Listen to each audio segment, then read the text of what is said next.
When HashiCorp talks about its mission, we talk about making it more efficient to take applications into the cloud. And when we talk about that, we talk about the 4 pillars of provisioning, secure, networking, and runtime. When we look at these 4 pillars, we have our software alongside next to it. These are the really important things for organizations to look at and the changes between on-prem environments and cloud environments, or more generically, traditional environments that are more static and dynamic, more modern environments. Today, we're going to focus in on the security layer of this diagram. So thinking through that transition from static to dynamic for security, these diagrams give you an idea of what we're going to be talking about here. On the left, we have the more traditional static approach. You can notice that there's sort of a 4-wall perimeter approach to this. We'll talk more about that in a second. And on the right, you see a more modern approach, which lives across multiple platforms, potentially multiple cloud platforms, and with dozens of applications that need to communicate to each other securely. So diving in more detail of this transition from static to dynamic. On the static side and the traditional side, we often see security practices focused in on perimeter-based or networking-based security. In this model, you have the idea that on your network, you tend to have 4 physical walls, potentially of your data center, and all the stuff inside is trusted, while the stuff outside is generally untrusted. In between, you have something like a firewall protecting that. And within your environment, you usually use IP-based security in order to prevent or allow access between different internal services. In a more modern approach, this doesn't work super well. In modern environments, you tend to not have a physical structure, such as a data center that you own, in order to provide that security. It's really much more of a software-based security model. You deploy things into software-based networks that you don't control the physical resources to. So this requires a slightly different way of thinking. We have to think more about dynamic access, because creating new services, new servers, bringing online new components of your infrastructure is just an API call away. So we have to get used to that dynamic access part of security that you tend not to have as much in a traditional static world. The other thing is moving away from perimeter and IP-based security to more of an identity-based security approach. You have to do this because the perimeter is mostly gone, and as you're talking between multiple platforms, the network connectivity and the IP control might not be there. So really, identity-based security makes the most sense. And as applications have evolved, we're moving away from one application per VM or one application per IP type of approaches, and really more into a multiplex scheduled workload environment with tools like Nomad and Kubernetes. And so that even pushes it further towards this identity-based paradigm. Often when we think about these modern security workloads, the term zero trust comes up. And zero trust can be a little confusing because it's often not well defined. And we believe in this zero trust model as well, but I want to start out by defining it and talking about how we're addressing zero trust very specifically as part of its definition. In a zero trust world, it really is the idea of moving towards identity-based controls as the source of all security. And when we think about the things that need to have security and the identity-based controls attached to it, we come up with these 4 primary categories. That is machine authorization and authentication, machine-to-machine access, human-to-machine access, and human authentication and authorization. These are really the 4 broad categories that address all the needs of our security and identity-based approach. And the goal of this is really to be able to trust nothing. With a zero trust approach, there's zero trust. We want to trust nothing. But to do that, we have to authenticate and authorize everything using these known identities. So given that, let's go through each one of these categories and more concretely define what we're talking about here. Starting with machine authentication and authorization. Services, non-human actors within your infrastructure need to have the ability to authenticate themselves and authorize themselves to access different parts of the infrastructure. This might be database credentials, data itself, or each other. So if we look at starting with this auth problem for machines, we took a look at this with Vault. Vault is a piece of software that came out in 2015, and with Vault, we were addressing this machine authentication and authorization problem directly. The way Vault works is like this. On one side, you have clients. clients that want to access some sort of secret material. That could just be a static set of secrets, it could be database credentials, it could be other sorts of credentials, etc. To do that, they first need to prove their identity. They do this using a dynamic approach. They use the identity that they have, and this identity may change depending on the environment that they're in. If we're talking about an EC2 instance on AWS, we're likely using our AWS credentials to prove our identity. But if we're talking about an on-premise service, we're probably using something like Active Directory or some other on-premise solution to prove our identity. And Vault allows you to mix these together depending on who is talking. So first, we authenticate using that identity with Vault. And then based on a policy within Vault, we're able to authorize whether that identity can access the secret material that they want to access. And assuming the policy does pass, the client gets access to that secret material.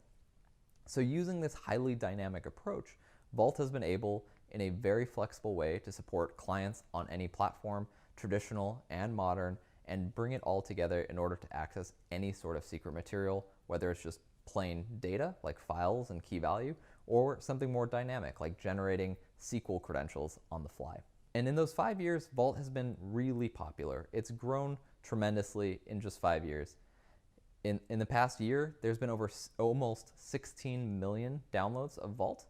And of those 16 million downloads, over 600,000 were on the Vault and Kubernetes integration alone. Vault now serves trillions of secrets every year by our users and customers. And for the commercial version of Vault, over 70% of the top 20 US banks are now using it. And to showcase a bank that is using Vault, I'd like to introduce Sarah Poland, who's going to talk more about how ABN AMRO uses Vault. Sarah? Thank you for the introduction, Mitchell. At ABN AMRO, we're currently working to enable security through automation. So we received a directive from our CISO that indicated we needed to direct and automate security decisions. I think that's an excellent decision. However, how do you logistically manage that for 26 different business applications, all of which you are leveraging different technologies, with regulation requirements across 19 different countries for 18,000 employees and contractors? It's not a small feat. So one of the areas we decided to focus on was our secrets hygiene. And this means keeping our secrets in a safe spot and teaching teams how to leverage that life cycle. We decided that we really wanted to have a centralized solution, something that could handle multi-cloud but also on-prem solutions, and secure multi-tenancy was non-negotiable. We needed to be sure that whatever we were using was limited to that singular space. And last but not least, something that we thought was incredibly important was support. Not only vendor support, knowing that they would be there if we had an issue or could help us with the underlying architecture, but also the community support around it. Something that our developers themselves could go and leverage should they have a question about the best way to integrate Vault.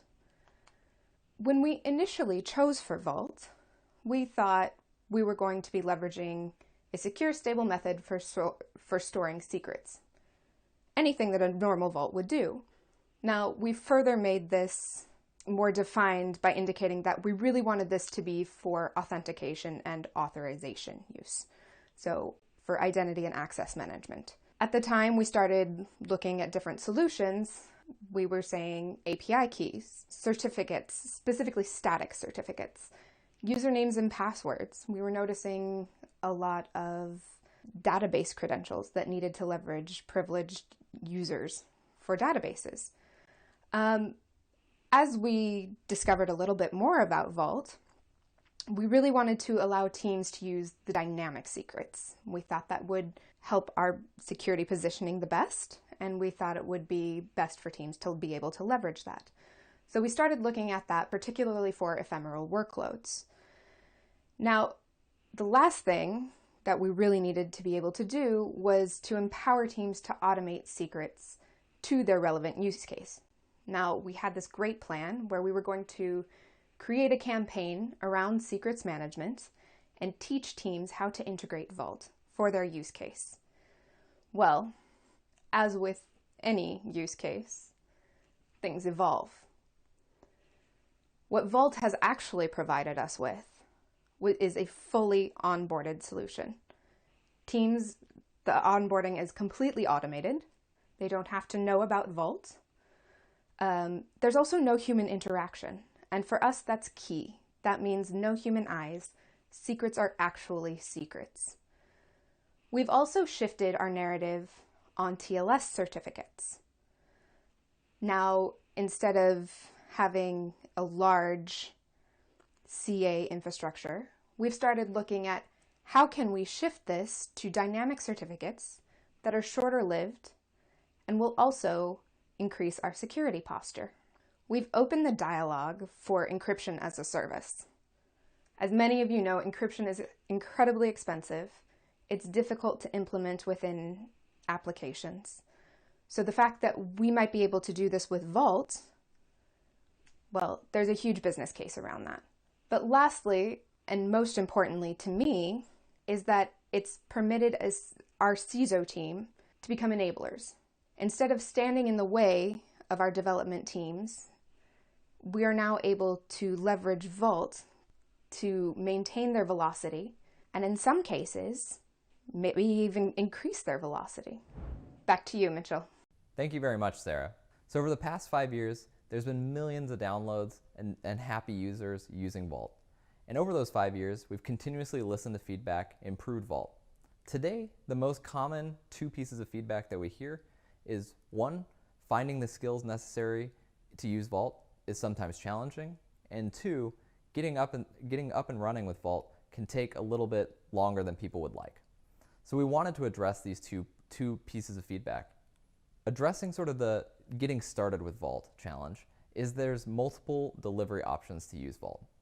One is you could continue to use the way Vault's worked since 0.1, which is that you can manage it yourself. You could download Vault, run it on your own infrastructure, and you could run this wherever you want. That's what's existed up to today. And the second is really thinking about a cloud service and managed Vault. Earlier this summer, we talked about how a cloud-based Vault offering was on the way. And that cloud-based Vault offering would be based on something we call the HashiCorp Cloud Platform. The HashiCorp Cloud Platform is based on 3 main goals. We want to provide push-button deployments of our software. Second, we want all the infrastructure running the software to be fully managed. You shouldn't have to worry about OS patching, spinning up infrastructure, etc. And third, we want to provide one multi-cloud workflow for all our tools. We want this to be able to work across different cloud platforms. And based on HCP, we're proud today to announce HCP Vault on AWS. This is now available in private beta. With HCP Vault, you get these 3 pillars of HCP. The first one is push-button deployments. You log in, name your cluster, choose a network to attach it to, click create, and in just a few minutes, you'll have a full running Vault cluster.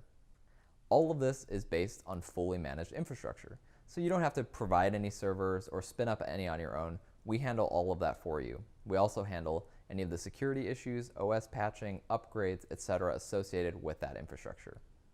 And finally, this is all built for one multi-cloud workflow. That means that while today we're announcing HashiCorp Vault on AWS, all of the features and underpinnings are there to really support a multi-cloud replicated environment in the future. You could see this based on our abstraction of networks in HashiCorp Cloud. In this screenshot, you could see the HashiCorp virtual network and how you could attach a Consul cluster and a Vault cluster to it. This virtual network tends to live in AWS, but in the future, we'll be able to use this in order to span multiple clouds automatically. The goals of HCP are, by using it, you could get faster cloud adoption. You don't need to spend as much time setting up our software, learning how to operate it, etc. You could click one button and really get it up and running. If you could get our software up and running easier, that'll quickly increase productivity for your own applications. They could begin consuming our software right away. And third, it really gives you that multi-cloud flexibility much more easily. Software like Vault, Consul, and others make it much easier to use a common set of APIs to do things like security or networking in a multi-cloud way. And HCP Vault on AWS is available in private beta today. You could sign up for the beta by visiting this URL and requesting access. So that covers machine authentication and authorization. Next, I want to talk about machine-to-machine access. Once you've established identity with machines, they then need to be able to communicate with each other and prove that on both ends the correct people are talking to each other. So when we think about this, it's a networking problem. Two machines are trying to communicate. And for that, we've built Consul. Consul is a tool that provides service networking across any cloud. To do that, there are three primary pieces of functionality Consul provides: service discovery, a multi-cloud service mesh, and network infrastructure automation. I'm going to dive into each one of these. First, with service discovery, this was the original feature that came out with Consul 0.1. Service discovery provides a global catalog, a global view of all services that are available, that are currently deployed in your network. Along with the service availability, we cover the health of that service. Is it healthy? Is it unhealthy? Is it running? Is it not running? And you could see this in one UI, in one view, across every service in your infrastructure. Next, we provide a multi-cloud service mesh. Built more on top of this service discovery side, we now can attach identity and facilitate networking between multiple services. The service mesh lets you ensure that every connection is authorized by proving identity on both sides, as well as encrypted to protect the data in transit. The service mesh we've built is multi-cloud, so you could run different endpoints in different cloud platforms and have the networking work throughout all of it. And the last piece is the network infrastructure automation feature set. Utilizing Consul's ability of this real-time global catalog, you could do things such as updating load balancers in real time. You don't need to submit a ticket or wait to manually update something like the nodes in a load balancer. Now you could just use the API that Consul provides and the real-time updates that it has and dynamically update that load balancer configuration. And with Consul, we provide a number of tools beyond the API for you to do that. Earlier this year, we talked about HCP Consul being in private beta, and today I'm happy to announce that HCP Consul on AWS is now available in public beta. You can sign up for HCP Consul at this URL. And just to review, HCP Consul is just like HCP Vault that we just talked about. With HCP Consul, you could log in, click a button, and get a Consul cluster up and running on AWS in just a push of a button. To continue talking about Zero Trust and the other pillars that I brought up, I want to invite Armand Dadgar, co-founder and CTO of HashiCorp. Thanks so much, Mitchell. So as Mitchell said, he already did a great job covering sort of the first half of the spectrum in terms of how do we think about machine authentication as well as machine-to-machine access.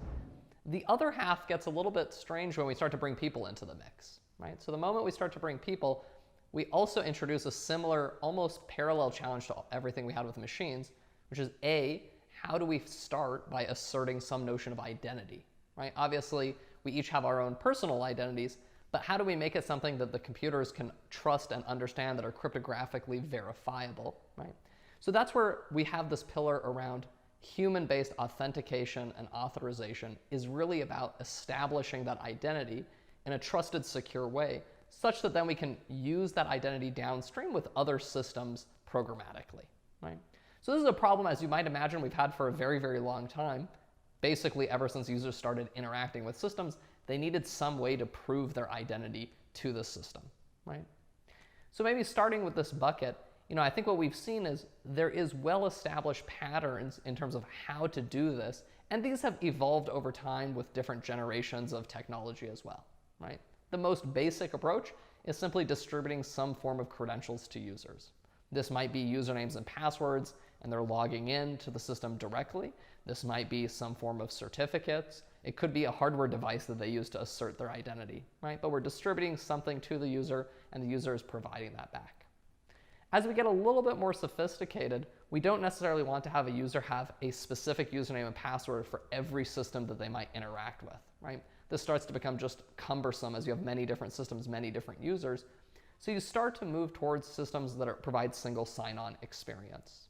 So in a more traditional private data center, this might have been powered by something like Active Directory. It might have been powered by something like OpenLDAP, where the user would provide their credentials once to the Active Directory server or the LDAP server, and then that identity would get sort of flowed downstream to other systems so that you'd get this sort of single sign-on.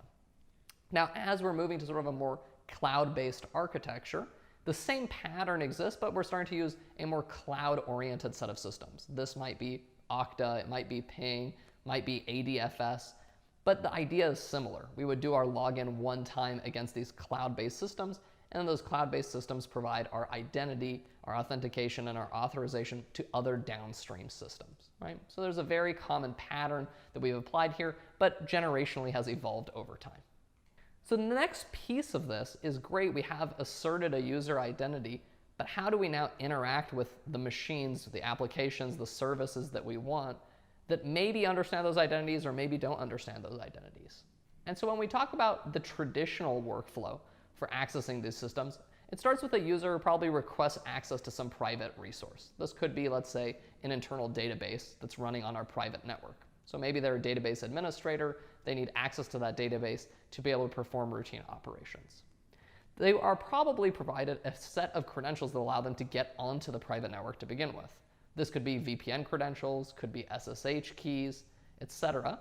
Then they need to know the host names and IP addresses of the database so that once they're on the network, they know what to connect to. And lastly, they need a set of application-specific credentials, in this case, database username and password, to actually be able to interact with the endpoint system. And then their workflow kind of goes left to right. First, they have to log in to the VPN server or the SSH server using those credentials that they have. Next, they need to request access over the network to that private system using the host name or IPs that they know about. And then once they're connected to the database, then they would provide the application-specific credential, in this case, the database username and password, and then they'd be connected and they can interact and perform whatever operations they need.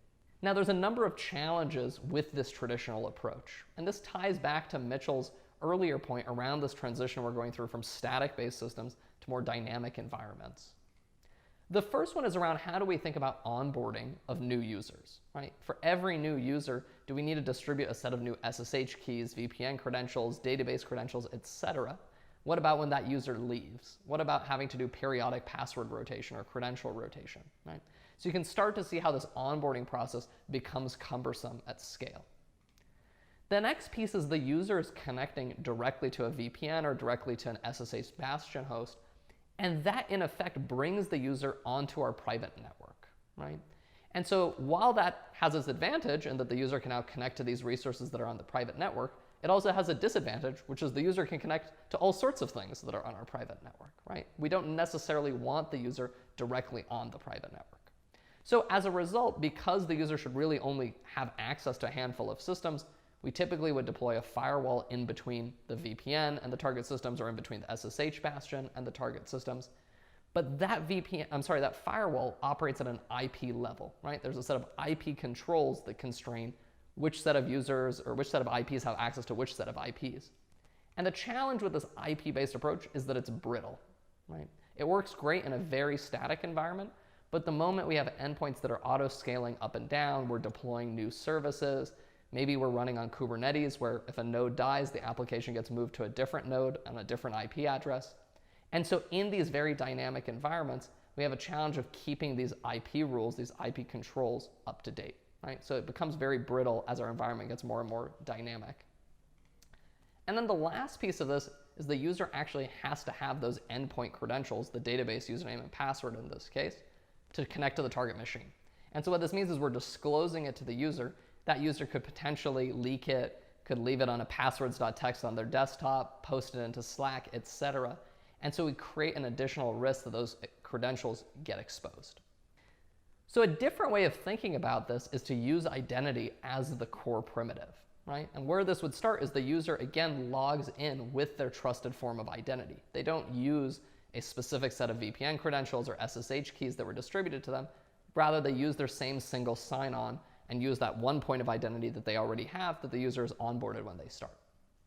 Next is ideally we would just select the system we want to connect to from a set of existing hosts or services in a catalog. We wouldn't want to know a set of DNS names or host names or IP addresses in advance that may or may not change, right? We'd rather just look at a dynamic catalog that shows us what we have access to, right? The next piece is we want the controls of what we have access to not be at that IP level where it's dynamic, but rather at a logical level where it's service to service. I want my database administrators to have access to my set of databases, regardless of what the IP of those databases actually is, right? And then lastly, we want the connection to happen automatically to the endpoint service without having to give the user necessarily the credentials underneath the hood. And so this has a number of advantages if we can do this. One is that onboarding and offboarding is dramatically simplified. We don't need to distribute a bunch of specific credentials. We don't need a rotation workflow. We don't need to offboard that user. We add them to our IDP, our identity provider, and then we remove them from our identity provider, and everything is linked to that. Next is because we're just selecting a host from the service catalog, we don't actually need to give users direct access to the network, right? They don't need to know what the internal IP address is. They don't need to be on that private network because really they just care about the target host, the target service that they're trying to get access to. The advantage of moving the rules up from sort of an IP level to a logical service-based level is it's much less brittle. Now we can put those services in an auto-scaling group, scale them up and down. We can have them on a node, do a failover and move the app to a different node. We can deploy net new services. And we don't have to worry about changing our controls all the time to keep pace. And then lastly, because we're not distributing the credentials to the user themselves, they don't necessarily have the database username and password. When they connect automatically, they're authenticated against the database and they've never seen the database credential, right? Making it that much harder to expose it or cause an additional data leak. And so how do we make this workflow real? How do we move towards this identity-based model rather than the more static traditional workflow? Today, I'm very, very excited to announce a brand new project called HashiCorp Boundary. It's free, it's open source, and I want to spend a little bit of time today diving into what it is and how it works. At the very highest level, Boundary is trying to provide the workflow that we just talked about, really focused on that identity-centric workflow for how do we authenticate and authorize access to systems. So where this starts, as you would guess, is with a user who's trying to access an endpoint system, right? The first thing that user is going to do is authenticate themselves through one of these trusted forms of identity. So Boundary makes this a highly pluggable thing, so whether that identity is being provided by Okta, by Ping, by ADFS, by Active Directory, doesn't really matter. There's a pluggable provider, much like Vault, that allows that identity to be bridged in from whatever existing IDP you have. Next is once the user is in, we have a logical-based set of authorizations in terms of what that user can access, right? So great, we might map that user into the group of database administrators. We'll say database administrators have access to a set of databases. The notion of what a set of databases is dynamically maintained in a catalog. That catalog can be programmatically updated using a Terraform provider. It could be kept in sync by integration with Consul, where we're querying Consul's view and service registry of what services are where. But it can also be integrated into other service catalogs, such as Kubernetes or AWS or cloud APIs, right? These other systems have a notion of these services and ability to tag them or add different selectors. And so being able to import those and reference those in a dynamic way, rather than have to deal with static IPs, makes this much, much simpler to manage. And then lastly, when the user actually goes to connect, we don't want to provide the credential where we can. And so we can integrate with a system like Vault to provide the credential dynamically just in time. So in certain cases, we have no choice. We might have to provide the user with a static credential. But in cases where we can use Vault's dynamic secret capability, how do we generate a credential unique to that session that's short-lived and time-bounded? So the user can connect to the database with a unique credential just for that session that they never even see. And at the end of their session, that credential can be revoked and cleaned up and isn't a long-lived static credential that we have to think about and manage. And so the goals of Boundary are really fourfold. One is how do we do this on-demand access that's simple and secure, right? We don't want you to have to do a whole lot of pre-configuration and pre-setup. We want it to be very much push button and on-demand. Two is we acknowledge the world is becoming much more dynamic, much more ephemeral. So how do we support that, right? And that's really around a few of these different pieces, making the system very API-driven and programmatic, integration with dynamic service catalogs, integration with dynamic secrets, and really leaning into this notion that we don't want to manage static IPs because our world doesn't consist of static IPs, right? The other piece is making the system easy to use, right? We want it to be user-friendly because not only do you have administrators who are configuring it and maybe understand the system in depth, but you have end users who don't really care how it works. They just want to have access to these endpoint systems, and we want it as easy to use as possible. And lastly, it's free and open source. What we've seen time and time again with HashiCorp is the best way to make these products successful is to build thriving communities on top and around them. And so we're excited to do exactly that with Boundary as well. So here's a screenshot where you can see Boundary's UI. And what you'll see right away is 4 different boxes that describe logical services that we might want to connect to. Right? You'll notice we're not talking about IPs, we're not talking about a low-level host. It's this bucket of high-level services in the environment they're running in that we want to be able to connect to. And again, this ties back to the 3 aims, which is identity-based access and control. Nothing is IP-driven, nothing is host-driven, right? 2 is we want an automated access workflow, right? We want this to be able to be API-driven, to integrate it into our scripting environments, CLIs, automation tools, CI/CD pipelines, etc. So there's a rich API that allows all of this to be automated. And then lastly, how do we really have first-class session management, visibility, and auditability of what's taking place? If we have privileged users accessing sensitive systems, we want to have full visibility of when and where that took place, and be able to have that type of insight, whether for security or compliance reasons. And of course, you know this is designed for practitioners because we also have a black mode, dark mode UI that's visible here as well. So here's a different example of interacting, which is really what we expect the day-to-day to be like, right? If I'm a Boundary end user, I'm not an administrator, I'm just trying to SSH into a target machine, right? How can we make this dead simple? And here's how simple it can really be. It's a single command. It's Boundary, connect, SSH, and the target that we're trying to get to. And you can see that we are dropped right into a shell, right? And that's really the goal. Behind the scenes, there's a whole lot of machinery that's making this possible, right? Our SSH client that's running locally is talking to a local agent that's spun up as part of this command, right? As part of Boundary Connect. That agent is doing the authentication for us against the gateway for Boundary, and then establishing a connection to the Boundary gateway. The Boundary gateway is then authenticating and authorizing us, and then connecting back to the endpoint system. And so now we have an end-to-end connection going from our machine to the gateway to the target environment. But to the degree possible, all of this is automated and invisible to the user, right? They can continue to use whatever local tools they're comfortable with. Use your local SSH tool, use pSQL, use whatever local tooling, and you're always just talking to a local agent that's proxying all the traffic back. Very similar to how SSH port forwarding would work. And so we're very, very excited about Boundary. Today is the launch of the product and the 0.1. It's available. Please go check it out at boundaryproject.io. It's also on our GitHub page, so if you find issues, give us that feedback and engage with us. We're super excited, and there's going to be more content on Boundary later in the day. So taking a quick step back, really there's these 4 pillars as we think about zero trust security, right? It's how do we assign workload identity, how do we authenticate and authorize those machine workloads? That's our focus with Vault. How do we take that identity and broker machine-to-machine access in a secure and automated way? Our big focus there is with Consul. As we bring humans into the loop, how do they authenticate and connect to these systems as well? And that's where we're just introducing Boundary to really look at solving this problem. And there's a whole slew of great existing solutions in terms of how to do single sign-on and bring human identity in a scalable way.